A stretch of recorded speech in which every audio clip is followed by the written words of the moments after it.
siang Mbak Aisa.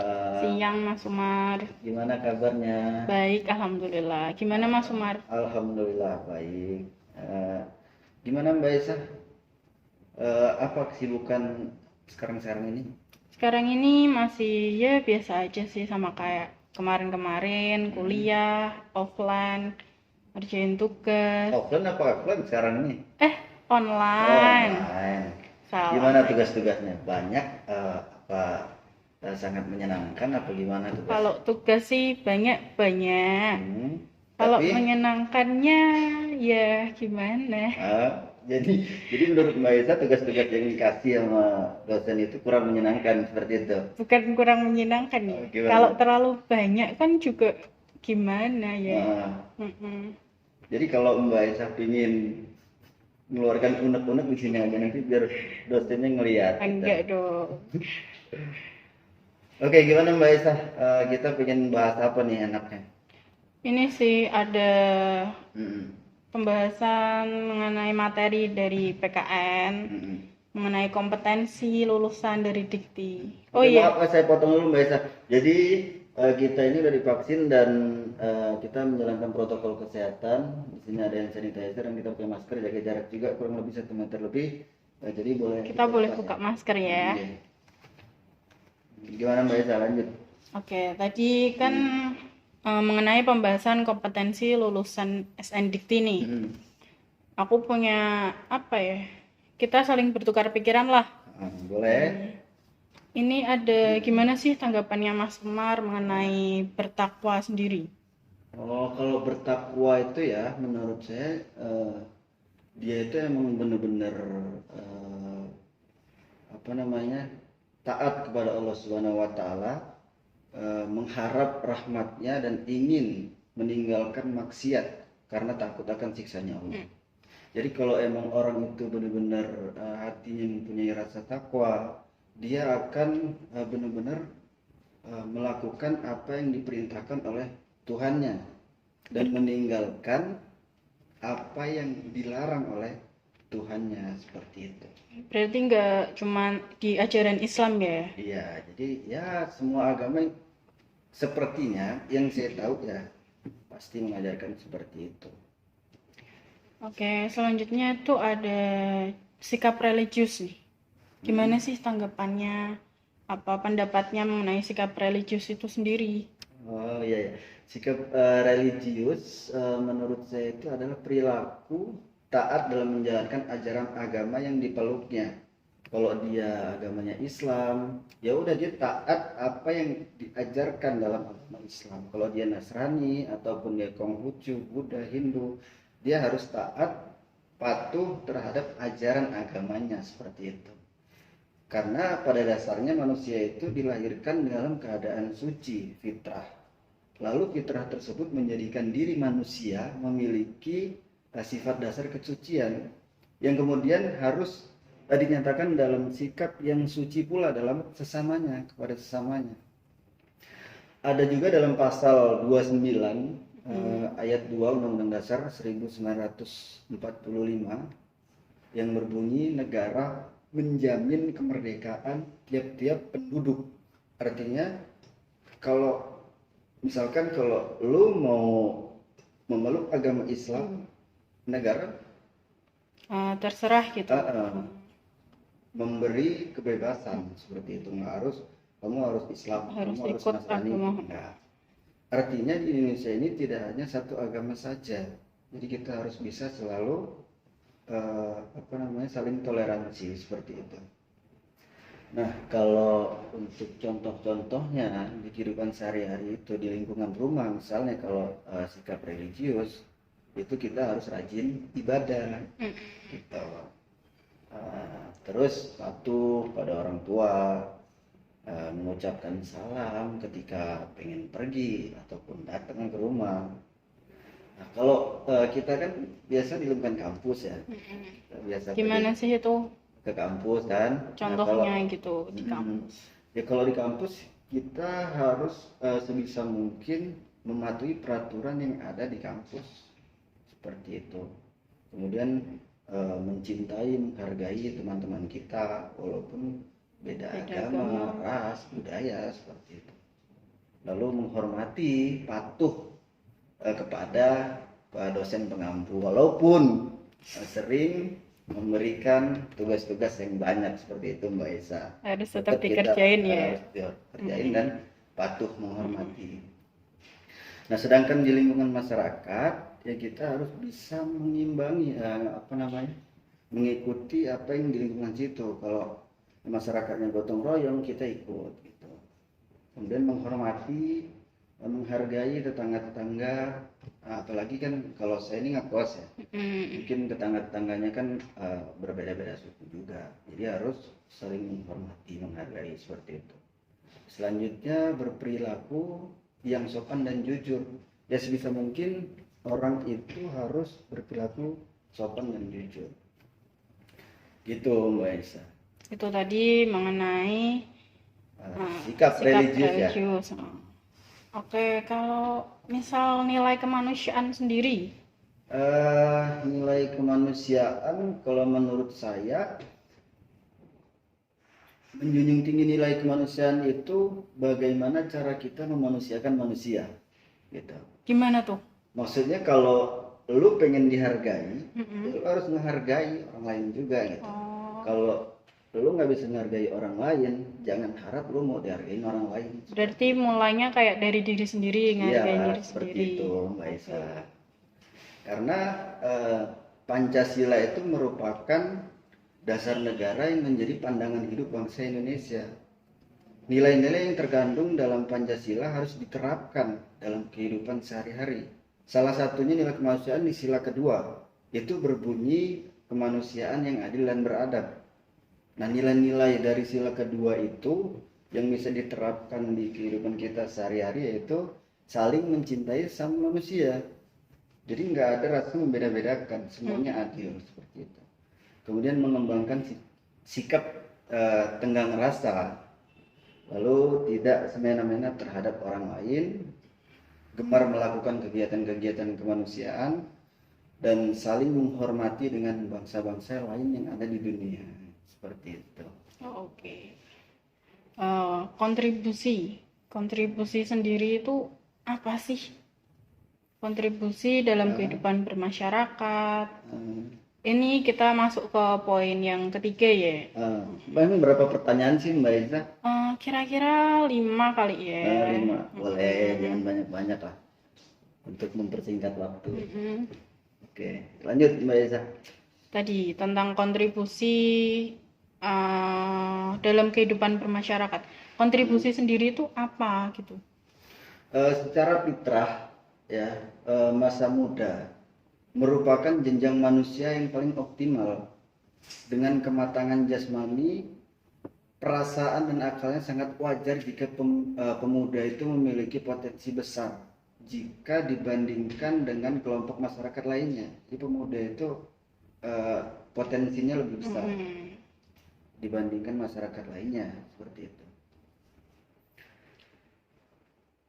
Kita lanjut ke pembahasan selanjutnya. Maaf saya potong Mbak Esa, ada permohonan. Jadi pemuda itu jangan hanya demo, jangan hanya menyuarakan tapi dia tidak ada kontribusi seperti itu. Jadi yang diharapkan adalah mahasiswa itu bisa membawa kontribusi untuk negara gitu. Kalau terutama ya kalau bangsa negara yang ingin maju, terutama yang diperhatikan adalah mutu pendidikan. Mutu pendidikan. Okay. Itu adalah makanan pokok bagi bangsa yang ingin maju seperti itu, ya kan? Intinya kalau mutu pendidikannya baik, terus karakter-karakter dari pemuda-pemudanya baik, itu insya Allah bangsanya akan jadi maju gitu. Iya, karena itu juga tanggung jawab pemerintah. Iya. Mbak Isa dengar nggak isu-isu katanya pendidikan yang dikenai PPN Itu gimana Mbak Isa? Menurut Mbak Isa gimana itu? Pas enggak? Pendidikan yang Menurut Mbak Isa? dikenai BPM itu Menurut Mbak Isa gimana itu? gimana ya? Ya agak aneh, cuman mungkin maksud pemerintahnya juga baik, tapi cuman kadang ada sasarannya tuh kurang tepat gitu loh. Kurang tepatnya gimana tuh? Semisal ini ada apa ya? Kita dapat bantuan pendidikan dari pemerintah. Kalau dulu namanya kan dana BOS. Nah, itu bisa buat apa? Beli peralatan sekolah, beli apa? Beli sepatu, bayar uang gedung gitu. Tapi terkadang tuh yang dapat dananya itu tuh justru orang yang mampu. Oh, jadi Mbak Isa ngerasa bantuan itu kadang kurang pas diberikan kepada siapa gitu. Kadang yang justru salah sasaran gitu ya. Iya.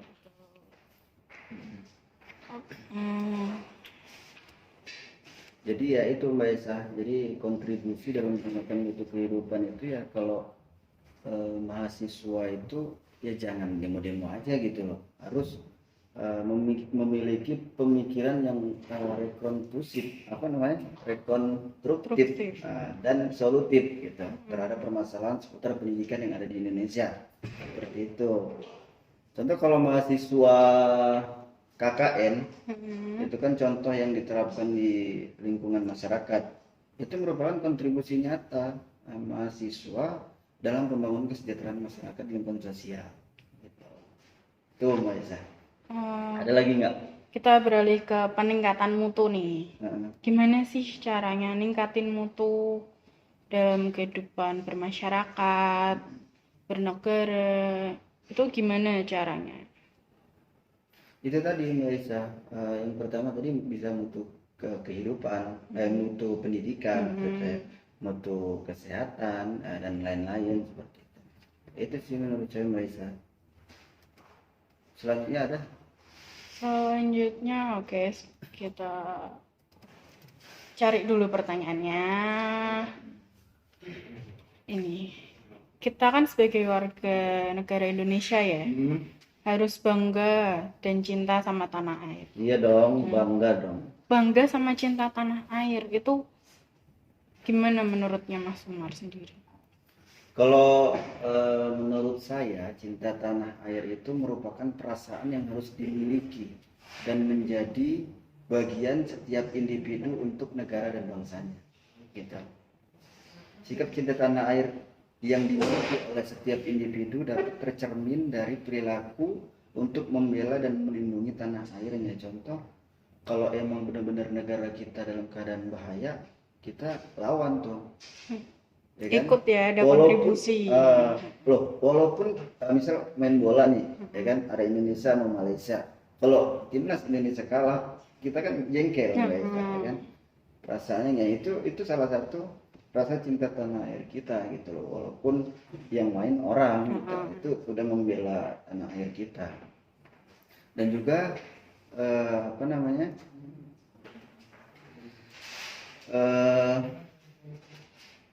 kalau diterapkan sehari-hari itu Mbak Esa, dia bangga dengan produk-produk dalam negeri. Lebih menggunakan produk lokal gitu ya. Lebih menggunakan produk lokal walaupun ya beda-beda tipis lah kualitasnya. Walaupun orang-orang tuh kadang gengsi menggunakan merek-merek lokal. Nah disitulah rasa cintanya itu yang kurang. Gitu. Kemudian yang kedua yang paling penting ini dia membiasakan menggunakan bahasa Indonesia yang baik dan benar gitu. Itu menunjukkan bahwa dia itu bangga dengan ini loh negara saya gitu. Ya banyak lah ya orang kayak artis-artis gitu ya, fasih dalam menggunakan bahasa Inggris sampai dia ngomong bahasa Indonesia tuh kayak gimana gitu ya. Dia bangga dengan bahasa asing, padahal kalau dia bangga dengan bahasa Indonesia ya gunakan bahasa Indonesia yang baik gitu. Jadi maksudnya bolehlah kita gunain bahasa asing, cuman tetap inget sama bahasa negaranya sendiri. Iya. Jadi bahasa asing itu emang penting. Mm-mm. Tapi kan kita dengan menunjukkan rasa kita itu cinta sama negara kita, kita harus menggunakan bahasa itu, gitu. Jangan dilupakan. Apalagi yang dari daerah-daerah, tetap Tetap dibudayakan. ada bahasa daerahnya Iya. juga kan.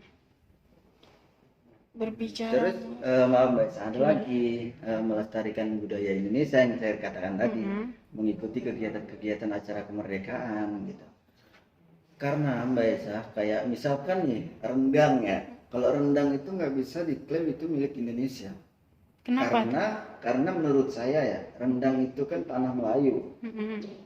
Kalau Sriwijaya dulu kan di daerah daratan apa namanya, Sumatera ke sana tuh, Mm-mm. Malaysia juga. Jadi menurut saya kalau makanan rendang itu ya jadi tanah Melayu gitu, bukan hanya di Indonesia Bukan hanya di aja. Indonesia. Ya, gitu. Nah, kalau menurut saya seperti itu, makanya kita harus bisa mungkin menjaga melestarikan budaya kita, contoh bahasa daerah, kemudian tarian adat gitu, dan budaya lainnya, dan sampai budaya kita diklaim oleh negara tetangga gitu. Oke. Kemudian Terus membawa gimana nih? nama bangsa dan berprestasi gitu. Kalau bisa menjadi salah satu bagian orang yang bisa membawa nama baik Indonesia ke raya internasional gitu. Bisa dari lewat olahraga Betul. atau karya-karya ilmiah lainnya. Betul Mbak Esa, seperti itu. Oke, berbicara tentang tadi nih, mencintai produk-produk dalam negeri. Itu kan ada, Mas Umar pernah dengar nasionalisme. Ya, ini pernah dong. Nasionalisme sendiri itu gimana sih? Maksudnya? Maksudnya apa? Pengertiannya dari Mas Umar sendiri, tanggapan Mas Umar tentang nasionalisme. Kalau nasionalisme itu seperti kayak cinta tadi ya. Cinta tanah air tadi. Dalam mencinta tanah air berarti kita juga harus bertanggung jawab nih. Kita tanggung jawab sama segala yang kita lakuin buat negara. Iya. Kalau kita udah cinta sama tanah air, udah bangga menjadi bangsa Indonesia dan memiliki rasa nasionalisme, pasti kita ada rasa tanggung jawab dalam diri kita untuk membanggakan Indonesia. Oke nih. Tadi kan udah dari mencintai tanah air. Sekarang ada menghargai keanekaragaman. Keanekaragaman sendiri. Itu yang Keanekaragaman budaya. Mas Umar tahu. Ya kalau pendapat saya, karena bangsa Indonesia itu terdiri dari masyarakat majemuk ya.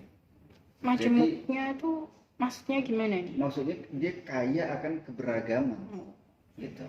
Mulai dari suku, budaya, agama, kepercayaan, hingga bahasa pun beda gitu loh. Dari Sabang sampai Merauke pun banyak bahasanya, beda-beda gitu. Keberagaman ini harus disertai sikap menghargai, saling menghargai. Tujuannya agar tercipta kedamaian di bangsa Indonesia ini, Mbak Esa. Nah, kalau contoh-contohnya itu ya kita nggak boleh mengganggu ketika orang lain itu sedang melakukan ibadah, ya kan? Kalau orang misalkan orang Nasrani melakukan ibadah, itu hak dia gitu loh. Kita ingat yang pembahasan kita awal tadi bahwa negara menjamin, negara menjamin. Gitu. Makanya kita nggak boleh mengganggu agama lain yang sedang beribadah. Itu contoh kalau kita itu apa namanya menghargai keanekaragaman. Kemudian suku, ya kan? Jadi nggak boleh membeda-bedakan. Lu kulit hitam, gua orang Jawa, lu orang Sunda.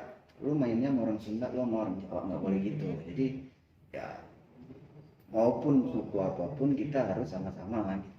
Boleh kita membeda-bedakan seperti itu. Dan nggak boleh Mbak Isa, dia itu menonjolkan suku dia. Jadi dia tuh bangga kalau saya suku ini loh. Jadi kalau menurut saya kalau dia itu dari suku mana, jadi nggak perlu menonjolkan dari suku mana gitu, karena mengingat kita ini sama-sama orang Indonesia gitu, ya kan, punya cinta tanah air. Maksudnya bangga sama suku sendiri, tapi nggak usah sampai ke taraf yang sombong gitu ya. Nah, itu maksud saya seperti itu Mbak Esa. Maksudnya kita kan sama-sama orang Indonesia gitu. Nih pertanyaan saya udah habis nih. Gimana pembahasannya Mas Umar? Oke, sekarang boleh nggak gantian nih nanya nih Mbak Esa? Boleh. Oke. Nanya apa ya? Gimana nih seputar Santai apa? aja ya. Kalau saya boleh nggak nanya tentang sama kayak yang apa tadi, SNDT, lulusan Kompetensi kelulusan. ya, kompetensi kelulusan. Apa sih sikap atau pendapat Mbak Aisyah tentang bekerja sama dan memiliki kepekaan sosial serta kepedulian terhadap masyarakat dan lingkungan? Gimana tanggapan pendapat Mbak Aisyah kerjasama dulu deh? Kerjasama sendiri itu kayak apa ya, kegiatan yang kita lakuin, tapi kita tuh punya tujuannya sama gitu. Jadi ya ke usaha yang kita lakuin bareng beberapa orang, bukan sendiri, dalam mencapai tujuan bersama. Intinya tuh kayak misalkan kalau kita tugas ya, bareng-bareng padahal tujuannya sama, pengen dapat nilai bagus gitu, tapi kerja sama. Tapi bekerja nggak apa-apa ya Mas ya, kecuali jangan waktu ujian. ujian ya. Kemudian selanjutnya Mbak Esa, kepekaan sosial serta kepeduliannya. Peduli berarti apa ya? Kayak Peduli tentang lingkungan sekitar seperti itu. sadar terhadap lingkungan itu berarti berdampak positif lah. Peduli itu artinya semisal kita jumpain ada sampah tuh di jalan. Kita lihat, berarti kan kita harus ambil dong. Masa cuma dilihat aja ditinggal pergi? Itu berarti nggak peka ya. Itu maksudnya peduli lingkungan tuh. Jangan cuma dilihat aja, dilewatin aja. Gimana nih selanjutnya, apa nih apalagi? Bisa nggak sih kasih contoh-contoh tentang misalkan nih tentang peduli lingkungan tadi. Gitu. Contohnya tadi ya, kita jangan buang sampah sembarangan. Itu satu ya. Terus jangan, kita kan jangan terlalu banyak pakai tisu lah. Ganti sama sapu tangan. Karena tisu itu kan dibuat dari pohon. Betul. Dari pohon ya. Kalau semakin banyak tisunya yang dipakai, berarti kan semakin banyak pohon yang ditebang. Dan yang terjadi saat ini adalah rata-rata hutan itu udah hampir habis. Dan contoh lain bisa membantu korban bencana alam ya. Boleh ya, menggunakan produk ramah lingkungan, gitu-gitu. Itulah. Selanjutnya Mbak Aisyah, gimana tanggapan Mbak Aisyah nih tentang taat hukum dan disiplin? Hukum sendiri, hukum dulu ya ini. Hukum boleh. Hukum sendiri itu kayak aturan yang mengikat, yang dibuat pemerintah. Jadi nggak ada apa ya, nggak ada beda gitu loh. Misal nggak ada perbedaan, Mas Umar mau dijatuhin hukum apa, itu sesuai dengan pelanggaran yang dilakuin. Nggak ada perbedaan sosial, apa kulit, apa ras, budaya gitu. Ya, jadi tujuan dari hukum itu adalah untuk menjaga dan memelihara ketertiban masyarakat itu sendiri, seperti itu ya. Jadi kalau emang dia melakukan pelanggaran ini, jadi hukumannya setimpal. Seperti itu ya. Bisa nggak Mas sebutkan contoh-contohnya apa sih tentang taat hukum gitu? Ada nggak contoh-contohnya? Contohnya taat hukum sendiri gimana ya? Mas Mar bisa bantu mungkin. Ya kalau saya ya taat hukum ya patuh ya. Kalau di lingkungan mana dulu nih? Ada lingkungan keluarga, Di lingkungan contoh lingkungan keluarga dulu yang eh, dekat. kalau lingkungan keluarga ya, kalau menurut saya patuh ya. Patuh pada orang tua itu juga termasuk taat hukum loh. Menjaga nama baik keluarga itu termasuk taat hukum. Kemudian mendengar nasihat terutama dari orang tua itu termasuk taat pada hukum. Melaksanakan ibadah tepat waktu juga itu hukum, karena hukum itu tidak hanya di dunia saja, ada juga hukum di akhirat. Di akhirat. Ada konsekuensinya gitu. Ada pertanggungjawabannya gitu. Gitu maksud saya. Nah kalau dalam kehidupan bangsa dan negara Mbak Esa, contohnya itu kita melestarikan alam sekitar. Maksudnya kayak reboisasi. Seperti itu, menjagalah pelestariannya, nggak boleh asal tebang, buang sampah sembarangan, nggak boleh. Dan menjaga nama baik bangsa juga termasuk taat hukum. Termasuk memiliki SIM itu pun ya disiplin dan taat hukum ya. Memiliki SIM, KTP gitu, bayar pajak ya kan, itu termasuk. Bayar pajaknya tepat waktu, nggak boleh molor. Itu kan termasuk taat hukum. Gitu. Terus Mbak Esa nih, selanjutnya nih, menginternalisasi nilai, norma dan etika akademik.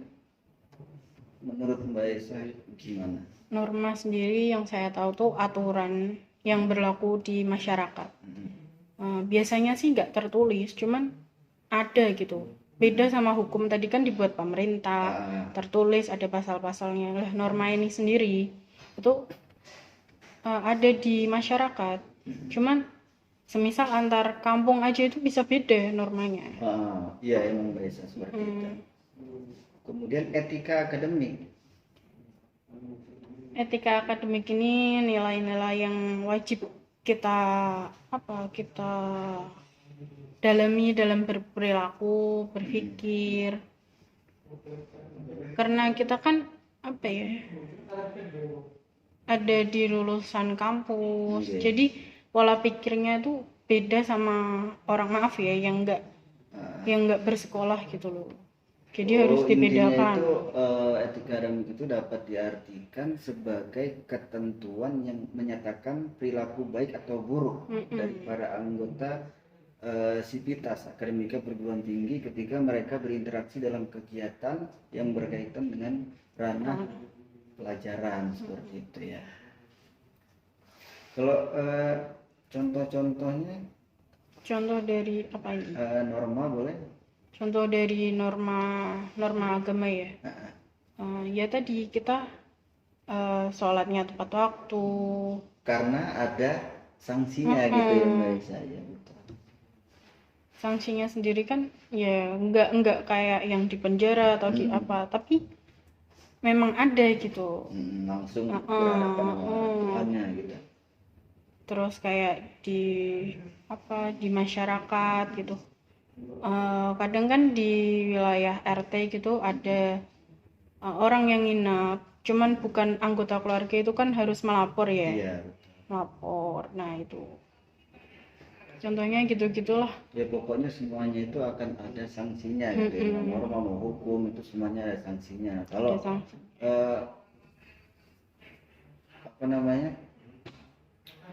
norma kesopanan pun ada sanksinya gitu kan. Kalau kita nggak sopan sama orang pasti kita akan dikucilkan. Orang-orang nggak mau gaul sama kita gitu.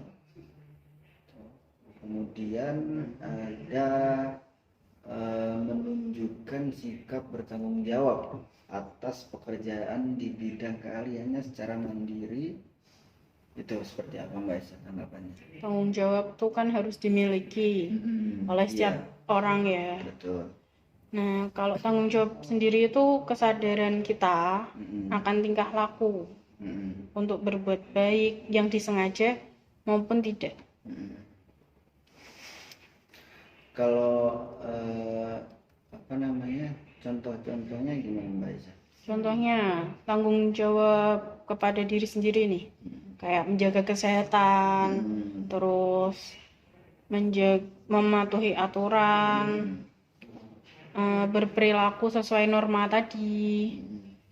Kalau kepada Tuhan biasa menjalankan perintahnya, jauhi larangan kayak seperti itu ya. orang Islam berarti sholat, orang Nasrani ke gereja gitu.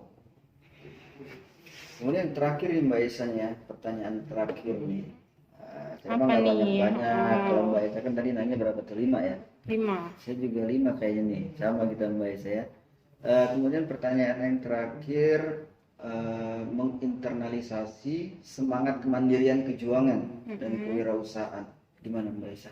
Tanggapan? Mandiri itu kesiapan atau kemampuan kita untuk berdiri sendiri yang dalam mengambil inisiatif.